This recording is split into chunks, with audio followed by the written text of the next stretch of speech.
Olá, sejam todos muito bem-vindos. Eu sou a professora Maria Fernanda Virte, professora de processo previdenciário, e hoje a gente vai fazer a análise de um tema que foi julgado pelo Superior Tribunal de Justiça em sede de recurso especial representativo da controvérsia. Recurso especial repetitivo, tema 998. E a questão era saber se o trabalhador que exerce atividade especial, quando em gozo de auxílio-doença não acidentário, tal período pode ser computado, sim ou não, como tempo de serviço especial. O tema foi pacificado pelo STJ e depois sofreu uma brusca alteração legislativa, com alteração do decreto 10.410 de 2020. Então, a gente precisa agora analisar o julgado do STJ, ver quais foram as diretrizes que o STJ usou para tomar sua decisão, para nos perguntar e chegar à conclusão se continuamos ou não utilizando o entendimento a despeito da alteração legislativa, certo? Esse é sempre o desafio, gente, do estudante de direito previdenciário, do advogado, né, de quem estuda processo civil. A gente sempre tem que olhar o julgado e buscar no julgado a razão de decidir. Por que que o tribunal tomou aquela conclusão? Quais foram os parâmetros que ele utilizou? Para que a gente consiga concluir se a nova alteração legislativa influi nesse resultado ou não. Porque se não mudar a razão de decidir do STJ, a gente vai continuar usando o julgado, tá bem? Então, eu vou compartilhar a tela com vocês para que a gente consiga ler o julgado, né, os trechos que nos importam, obviamente, e conseguir entender como que vai funcionar essa alteração agora, mesmo pós-reforma, mesmo pós-decreto, certo? Então, vamos lá. O tema 998, a proposta era essa, então. Possibilidade de cômputo de tempo especial para fins de inativação do período que o segurado esteve em gozo de auxílio-doença de natureza não acidentária. O que a gente tinha na legislação? De onde vem essa discussão? O artigo 65 do decreto 3.048, em sua primeira versão, dizia o seguinte, que considera os tempos de trabalho, aquele efetivo, né, a exposição, de maneira habitual e não permanente, inclusive férias, licença médica e auxílio doença decorrente do exercício dessas atividades. Certo? Dava ali meio a entender que o auxílio doença tinha que ser decorrente da atividade, né? Mas também não fica muito claro. De toda maneira, a interpretação que se tinha era essa, que qualquer auxílio doença contaria como tempo especial. Então, o trabalhador passou 6 meses em auxílio-doença não acidentário, esses 6 meses iam ser convertidos como tempo especial na hora da aposentadoria, certo? E aí, o que aconteceu é que em 2003 o decreto foi alterado para agora deixar bem claro que não, que só podia contar se o auxílio-doença fosse acidentário. Então, o STJ recebeu esse processo, afetou o tema, e a ideia era essa, ver se era possível ou não contar como tempo especial, então, o auxílio-doença não acidentário, depois da edição do decreto 4.882, que deixa, sem sombra de dúvida, claro que só seria computado como tempo especial o tempo de gozo de auxílio-doença acidentário, isto é, decorrente da atividade do trabalhador, certo? O STJ, julgando o tema, afirmou a tese de que o segurado que exerce atividade em condição especial, quando em gozo de auxílio-doença, seja ele acidentário ou previdenciário, faz jus ao cômputo desse período como tempo especial. O STJ diz que sim, que sempre vai contar como especial. Qual foi a razão de decidir do STJ? Em que se funda o Superior Tribunal de Justiça para tomar essa conclusão? O STJ diz que o texto do decreto extrapola o limite do poder regulamentar administrativo, restringindo ilegalmente a proteção exclusiva dada pela Previdência Social ao trabalhador sujeito a condições especiais que prejudiquem a sua saúde ou a sua integridade física. Entendeu, então, o STJ que essa limitação, estabelecer que apenas o acidentário conta como especial e o auxílio-doença comum não contaria, seria uma extrapolação do decreto regulamentar, que estaria criando uma regra mais rígida do que a própria lei, o que ele não pode fazer. Então, o STJ afasta o decreto e fala, olha, a Lei 8.213 não faz em nenhum ponto diferenciação entre auxílio-doença acidentário ou não acidentário, seja para que fim for. Se é assim, eu também não o farei. Eu acho que o decreto não poderia extrapolar, criando uma regra pior do que a própria lei que ele está tentando regulamentar. então afasto o decreto e mantenho o tempo especial de qualquer gozo de auxílio-doença ou aposentadoria por invalidez. Certo? E aí acontece, gente, que o decreto foi alterado agora esse ano. E agora o legislador decidiu tirar qualquer possibilidade de cômputo de tempo especial de benefício por incapacidade. Então, como que está agora o dispositivo? Aplica-se o disposto no caput, né, que fala do tempo especial, apenas aos períodos de descanso determinados pela legislação trabalhista, inclusive férias, e o período de percepção de salário maternidade. Então, agora, o legislador não faz nenhuma menção a qualquer possibilidade do cômputo do período de gozo do auxílio-doença como tempo especial. E aí, a pergunta que eu faço para vocês é, e aí? Significa dizer que agora está enterrado o repetitivo do STJ e que não poderemos mais usá-lo? Ou não? Vamos fazer a investigação, vamos fazer o estudo do julgado para a gente ter certeza, certo? Então, vamos lá. Como a gente viu na redação de 2003, passou a dizer o legislador que, olha só, contaria como tempo especial o descanso remunerado, férias, período de gozo de salário maternidade e auxílio-doença ou aposentadoria por invalidez acidentários. Então, o trabalhador tinha que se afastar por causa de adoecimento decorrente da atividade de trabalho ou acidente de trabalho, senão aquele tempo ali seria considerado como tempo comum, o tempo que ele ficou afastado. E qual era a justificativa disso? Ora, se ele está em gozo de auxílio-doença, né, está lá afastado em casa, por exemplo, tratando de uma pneumonia, ele não está exposto a nenhum agente nocivo. Então, por que lhe dar a garantia do cômputo de tempo especial? Era esse o pensamento. E é isso que o INSS defendia e vai continuar defendendo, né, gente? Vamos ver quais são os argumentos do INSS, que é um jeito bom da gente estudar, ler o que o INSS diz, para a gente conseguir construir a tese defensiva, isto é, a tese que contradiz aquilo que o INSS diz. E isso, gente, você pode fazer desde a sua petição inicial, tá? Você faz o estudo do que o INSS tem falado sobre isso em outros processos, e já na sua petição inicial você traz argumentos para mostrar que aquilo que o INSS vai falar na hora da citação não tem validade. É bom você se antecipar para o seu processo ficar mais forte. O que argumenta mais ou menos o INSS quando o assunto é esse? Auxílio-doença, computar ou não como tempo especial. Ele já argumentava na vigência do decreto de 2003, né, para excluir o auxílio-doença não acidentário, e com certeza, e com mais força agora, vai argumentar a partir da edição do decreto 10.410, que ele vai dizer, olha, o decreto 10.410 falou que auxílio-doença não conta mais como tempo especial, seja ele acidentário ou não. Então, ele vai continuar mantendo a argumentação dele para afastar a aplicação do repetitivo do STJ. O que diz o INSS como argumentos principais? Ele fala, olha, o artigo 28 da Lei de Custeio ordena o recolhimento de contribuição somente em relação ao salário maternidade e férias. Não tem recolhimento de contribuição quando o trabalhador está em gozo de auxílio-doença. Então, não tem custeio, então não pode receber. Primeiro ponto que o INSS fala. Segundo ponto, ele fala, olha ali, no artigo 201 da Constituição, fala que contagem de tempo especial requer efetiva exposição ao agente nocivo.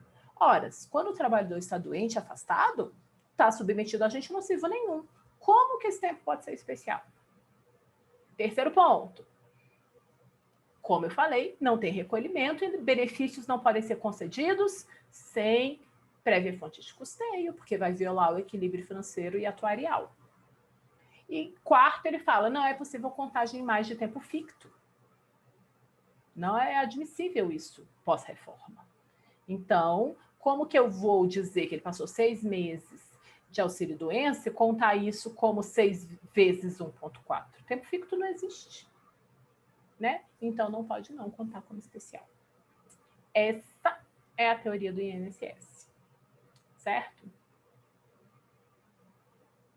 E agora vamos ver, então, o que decidiu o Superior Tribunal de Justiça e como que isso vai poder ser aplicado, né, na nossa realidade.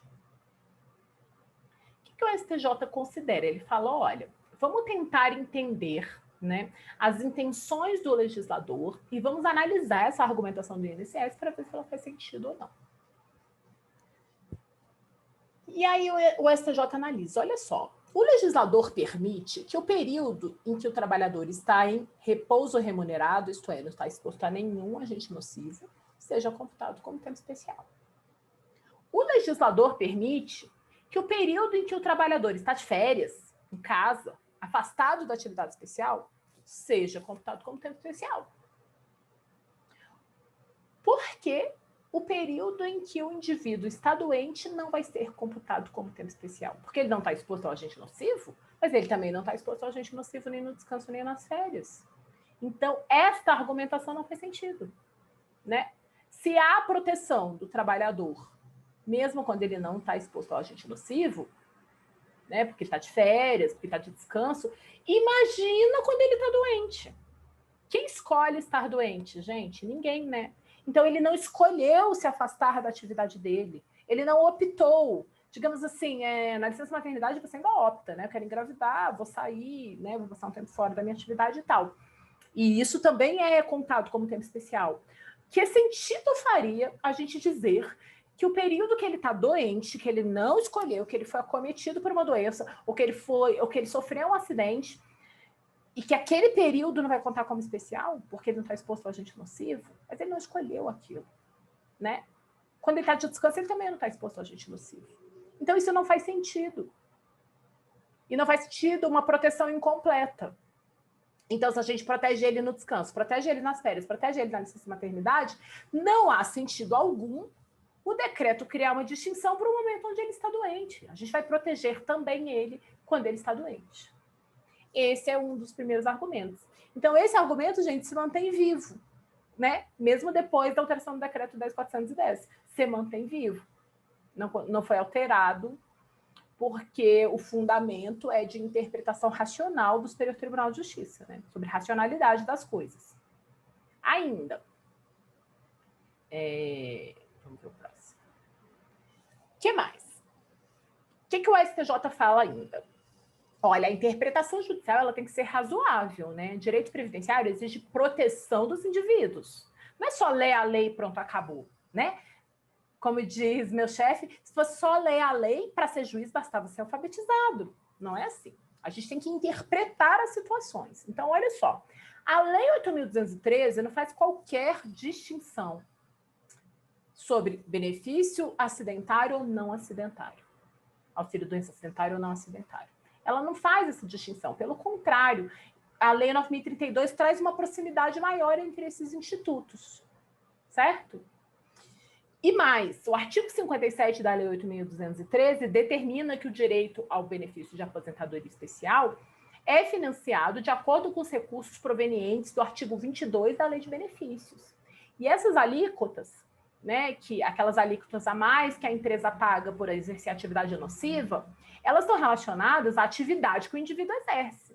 Não tem nada a ver com gozo ou não de benefício. O trabalhador em gozo ou não de benefício, a empresa tem que recolher aquela alíquota a maior, porque ela exerce atividade nociva.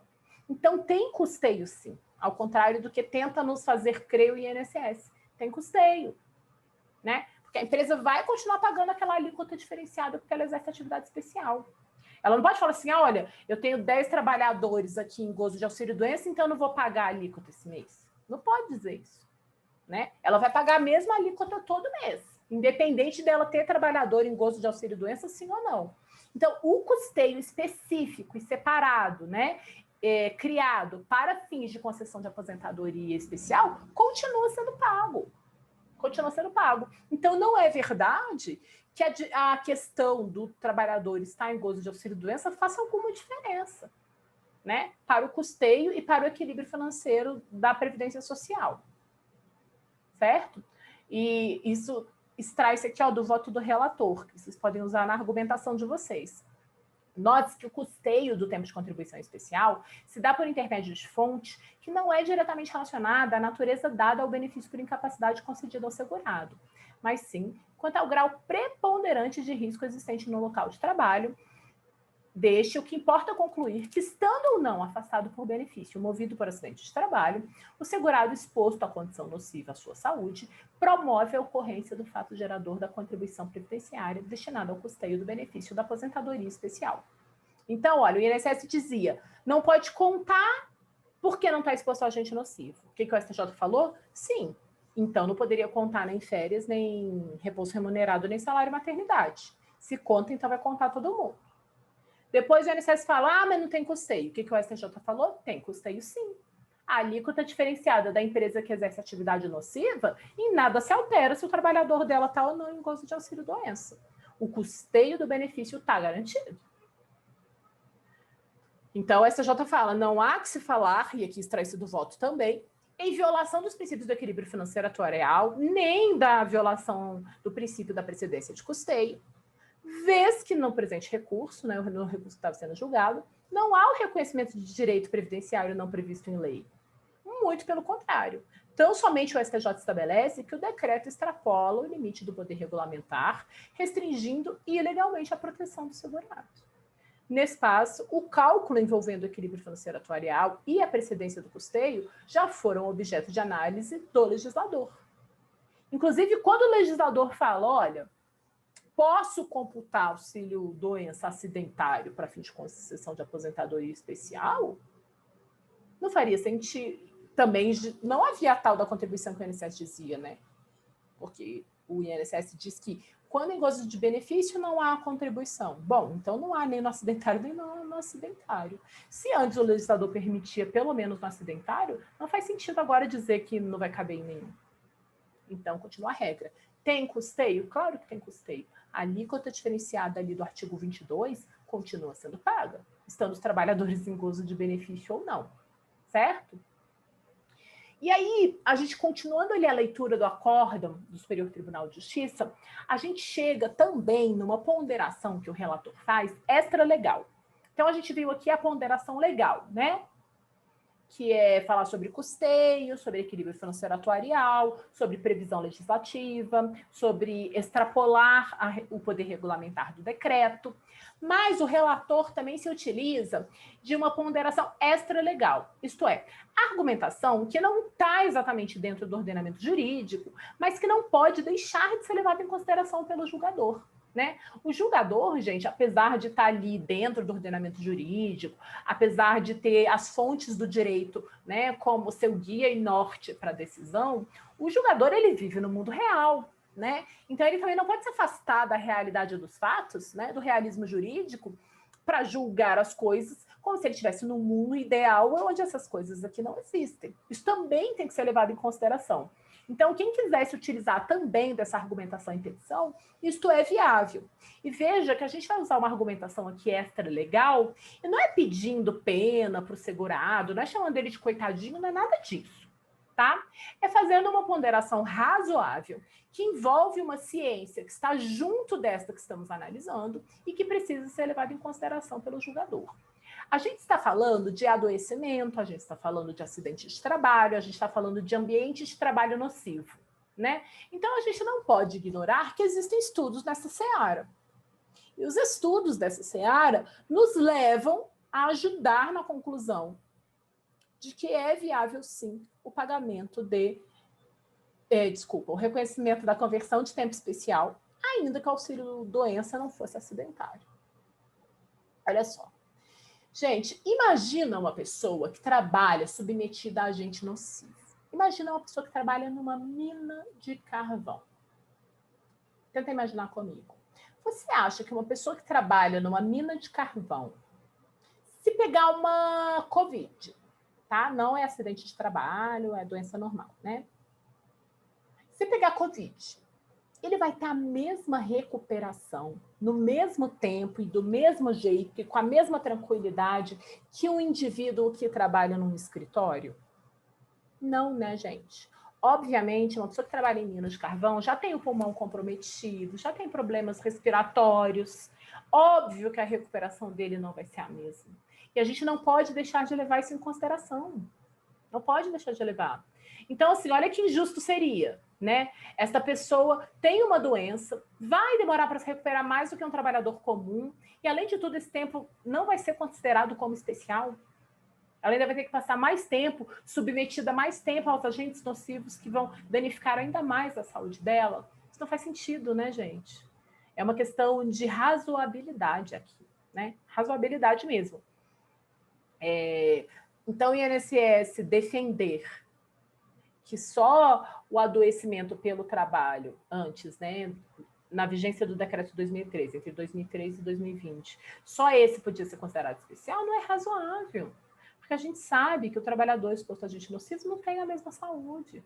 E a gente tem que oferecer proteção legal para ele. É uma pessoa que se propôs, né, a sacrificar uma parcela da saúde para trabalhar numa atividade especial, numa atividade de risco. Isso tem que ser, né, reconhecido pelo sistema, tem que ser considerado pelo sistema, tem que ser levado em consideração. Tem um estudo, gente, realizado pelo Ministério da Saúde, pela Organização Pan-Americana de Saúde, que reconhece também a dificuldade enorme que temos aqui no Brasil em estabelecer nexo causal. Então, né, quando a discussão era auxílio doença não acidentário contar como tempo especial, a gente não podia deixar de levar em consideração que há no Brasil uma dificuldade de estabelecer o nexo e uma subnotificação gigantesca. Então, às vezes, o trabalhador está em gozo de auxílio doença não acidentário, só que, na verdade, ele é acidentário, mas é que ele não conseguiu provar o nexo. Ou pior, gente, vocês sabem que a ciência, né, é uma coisa que, né, cada hora é uma nova descoberta, cada hora um novo momento. E se o indivíduo, imagina isso, o indivíduo trabalha com uma substância, vamos pensar aqui, imaginando, né, gente, obviamente, vamos falar de uma substância nova. Nem é nova, plasma. A gente não conhecia plasma há uns anos atrás. Então, imagine lá na fábrica de plasma, né, daquele que faz a televisão, o indivíduo trabalha lá, e ninguém tinha um estudo que aquilo lhe fazia mal. E aí, daqui a 20 anos, a gente descobre que plasma faz mal, que entra na pele e causa câncer, sei lá, por exemplo. A gente não pode deixar de considerar essas coisas, entendeu? Então, você não pode criar distinção entre auxílio-doença acidentário e não acidentário.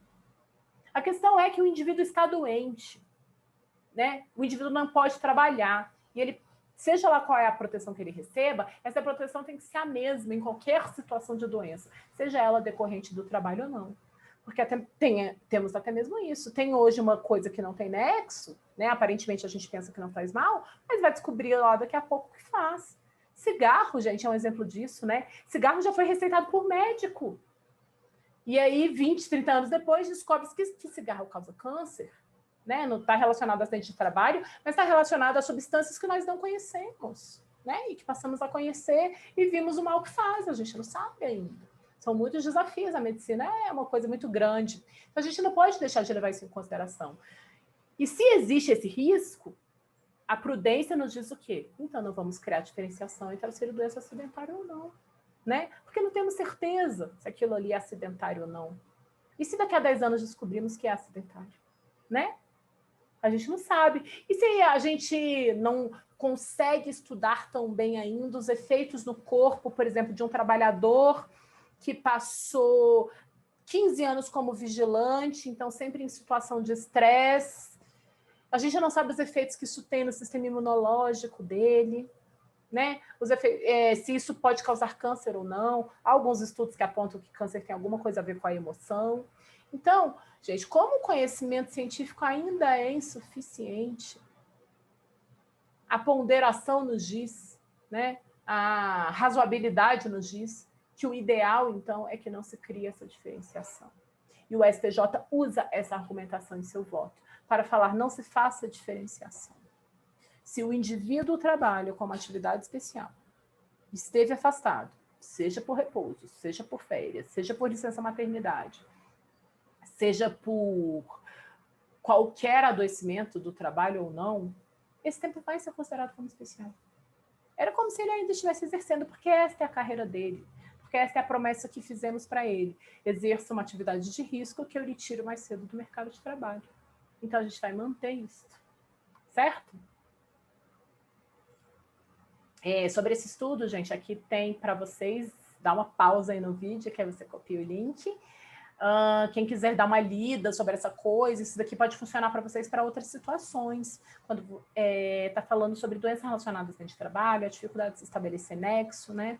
A gente tem outras ações ali em benefício por incapacidade que você vai precisar a comprovação desse nexo, você pode argumentar com esse estudo. Essa interlocução, né, entre Ministério da Saúde, os estudos de saúde, estudos médicos e benefício previdenciário, é viável. Isso não é uma argumentação só para sensibilização do juiz, isso é uma argumentação razoável, porque tem mesmo uma interdisciplinaridade aqui, né, entre essas questões. E aí? E o que eu faço agora, Fernanda? Pós-reforma, se eu tiver com uma ação dessa, nós vamos continuar com a mesma tese de defesa, certo? De acordo, claro, com o período de trabalho, com o período de regra de transição, né? Cada caso é um caso, você vai analisar o seu processo com calma, mas a tese geral que se forma é, independente do momento do decreto, se é o de 2020, o de 2003, continuamos com a tese de que o decreto tem apenas uma função regulamentar, conforme previsto no artigo 84, inciso 4 da Constituição Federal. Então, o seu fim é só aplicar a lei, facilitar sua aplicação, tipo explicar como a lei funciona melhor. Então, o ordenamento pátrio não permite que o decreto crie uma regra que não exista na lei, que crie uma regra pior que a lei, ou que torne a aplicabilidade da lei limitada. Não é isso que ele faz. O decreto está ali para ajudar a explicar, né? Não para piorar as coisas. Então, auxílio-doença acidentário ou não, afastamento, seja de que natureza, do trabalhador que exerce atividade especial, será computado como atividade especial. Mesmo pós-reforma, Fernanda, mesmo pós-reforma. Ah, mas a reforma fala que não pode contar tempo ficto. Gente, nunca pôde contar tempo ficto, né? Nunca pôde, desde a Constituição de 88. Mas sempre se admitiu o tempo especial contar-se majorado, certo? E a gente, mesmo depois do decreto 10.410, vai fazer essa mesma argumentação com base no julgado do STJ. Mesmo o julgado do STJ sendo só a questão do auxílio acidentário ou não, Fernanda mesmo, que vai falar, olha, muito embora o Superior Tribunal de Justiça tenha julgado a aplicabilidade do decreto de 2003, e agora a gente está em discussão, por exemplo, do decreto de 2020, a razão de decidir do Superior Tribunal de Justiça, isto é, a argumentação jurídica que pauta o voto do Superior Tribunal de Justiça, nos permite concluir que o entendimento continua válido a despeito da alteração legislativa. O que se pode concluir é só que o decreto extrapola ainda mais, né? Se o STJ já achava que havia uma extrapolação do decreto em diferenciar auxílio acidentário do previdenciário, extrapola mais ainda quando retira o auxílio-doença da questão. Enquanto, né, o decreto continuar permitindo a contagem de tempo especial nos períodos de afastamento, então de licença maternidade, de férias, de repouso remunerado, vai ter também de computar os períodos de gozo de benefício por incapacidade. Especialmente eles, né, gente? Quando a pessoa não escolhe estar naquela situação. Ninguém escolhe estar doente. Seja acidente de trabalho, seja doença do trabalho, seja doença comum. Ninguém escolhe estar doente. Então, o trabalhador não pode ser punido, nem ter sua aposentadoria protelada, nem ter seu direito reduzido por conta de um adoecimento, que é algo que ele sequer pode prever. E ainda mais, temos de lembrar que as atividades nocivas vão deteriorando gradualmente a saúde do trabalhador, que pode, inclusive, aumentar os seus adoecimentos. Então, a gente não pode, assim, falar, olha, você trabalha numa atividade que pode lhe adoecer e eu não vou te dar proteção nenhuma se você adoecer. Seu tempo vai ser comum, você que adia aí seus planos de aposentadoria. Isso não faz sentido, né, gente? Porque aí seria o Estado explorar o trabalhador. Eu arrisco sua saúde e depois não te ajudo na hora que você adoece. Não faz sentido. Então, vocês podem usar a argumentação jurídica, a argumentação de custeio, a argumentação extrajurídica com os dados do Ministério da Saúde, para tornar válida a argumentação. Lembrem sempre, gente, não usem piedade, não tratem o trabalhador como coitadinho, não façam assim, coitado do trabalhador, que mundo injusto. Não. Vamos sempre trabalhar com argumentações mais razoáveis. E aí, dever de casa, depois de assistir o vídeo, é entrar no site do Superior Tribunal de Justiça, pesquisar o tema 998, lá em jurisprudência, repetitivos, coloca o número do tema, 998, imprimir o acórdão e ler. Leia que tá bonito. E leia, não é porque é do meu chefe, não, mas tá bonito. E leia também o acórdão dos embargos de declaração.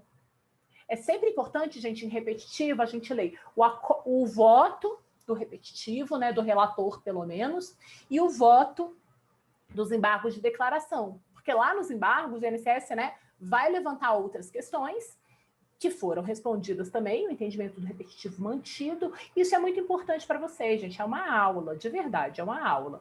Vai ajudar muito vocês a pensar, a estruturar e continuem seguindo essa linha. Sempre ver o que o INSS alega para já criar uma tese antecipada. Antes do INSS ser citado lá na sua petição inicial, você já afastou tudo que ele poderia dizer. Né, que aí você deixa a resposta do INSS, a consideração do INSS mais fraca, o recurso mais fraco, porque você já trouxe uma argumentação para o juízo para derrubar aquilo. Tá bem? Então, ficamos por aqui. Esse é o tema 998. Eu espero vocês em outro vídeo, em outro julgamento. Até lá!